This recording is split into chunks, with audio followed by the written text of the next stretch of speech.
Hi, ఇది voting analysis. First ప్లేస్లో తనుజ ఉంది. తనుజ దరిదాపుల్లో కూడా ఎవరూ లేరు. సో విన్నర్ మెటీరియల్ ఈసారి లేడీ విన్నర్ తనుజానే అవుతుంది అనిపిస్తూ ఉంది. ఎందుకంటే జనాలంతా ఫిక్స్ అయిపోయారు. నిన్న కూడా దొంగ టాస్క్లో భలే టెక్నిక్గా ఆడుతూ ఉంది, బాగా మైండ్ పెట్టి ఆడుతూ ఉంది. ఫస్ట్ టైం బాగా ఆడుతుంది, ఎవరు సపోర్ట్ లేకుండా తనంతా తను ఆడుతుంది అనిపిస్తూ ఉంది.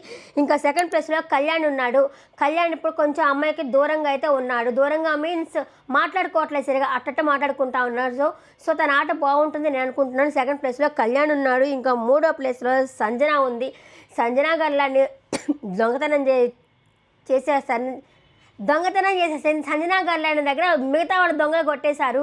తనైతే పాపం అడగలేకపోతా ఉంది, ఎందుకంటే ఆల్రెడీ దొంగ అనే ముద్ర ఉంది కాబట్టి వాళ్ళని అడగలేకపోతా ఉంది.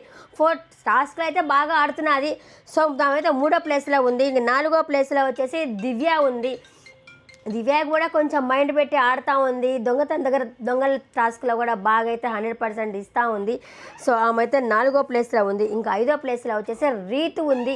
రీతు కూడా కొంచెం సేఫ్గానే ఉంది. ఇంకా తర్వాత వచ్చేసి రమ్య, రాము రాథోడు, సాయి శ్రీనివాస్, ఈ ముగ్గురు అయితే లీస్ట్లోనే ఉన్నారు. రమ్య కూడా పాపం ఓటింగ్ లేదు, ఎందుకంటే అమ్మాయికి బయట ఉన్న నెగిటివిటీ వల్ల అమ్మాయికి ఓటింగ్ అనేది లేదు. కానీ టాస్క్ అయితే మాత్రం ఇస్తే మాత్రం బాగా ఆడుతుంది. మన భరణి అని కూడా బాగా ఫిట్ చేసుకొని పెట్టుకోండి కదా, టాస్క్ అయితే బాగా ఆడుతుంది. ఇకపోతే రాము రాథోడు, సాయి శ్రీనివాస్ కూడా ఓటింగ్ అయితే లేదు. ఈ వారము ఒకవేళ ఏమైనా చూపిస్తే బాగా ఆడడం చూపిస్తే ఉంటాడేమో, లేదు అంటే ఇంకా ఎలిమినేషన్ ఈ ముగ్గురులోనే ఉండిపోతుంది.